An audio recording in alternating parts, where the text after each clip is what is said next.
Nyakoro magiro kamano kumedo kete Ramogi TV Uganda mani kod ng'ol makelo peke minjo wach oywaga kwede kod nok mag masinde maginyalo konyore kaka midhiero magi kalenge magi jokanyo mopogore opogore koni piny owacho osejwang'ogi ka bende gidwani piny owacho ket somo mar ranyisi ma itiyogo gi jomong'ol kochakore nasari nyaka e mbalariany. Gilero ni okang' ma kamano biro konyo e tudruok e kind oganda kod jogo mang'ol.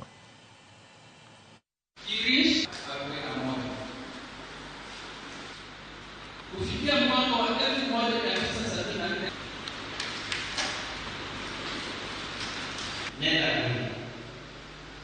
ataeleza vipi manake pale nyumbani tuko na wazazi ambavyo wamezaa watoto ambao wamekuwa kama ni kiziwi, lakini hawapelekwi shule. Kwa nini? Wanaona huyu hapana.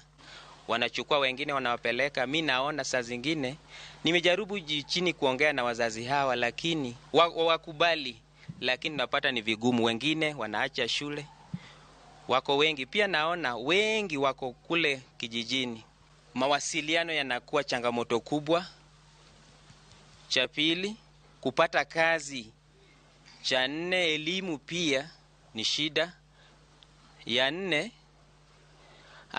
anapata kwamba hata wale walioko nje hawajui kuongea nao. Sasa lugha ya ishara linafaa lifundishwe kwa wengi ili wapate kama mawasiliano yanaenda sawia. Kwa pale shuleni anafundisha na wale walimu wanaelewa, lakini akirudi hapa nyumbani inakuwa sasa kuongea mimi na yeye inakuwa ni changamoto. Kwa sababu yeye anafundishwa pale yenye tunaongea naye nyumbani hapa hatutaelewana. Lakini akiwa pale shuleni anapokea vizuri, anaelewa vizuri, lakini akiwa hapa nyumbani sign language inatusinda kuongea na yeye. Nafaa lugha ya ishara iweze kufundishwa kwa mashule yote, iwe kama ni sehemu ya lugha ambayo inafunzwa kwa shule.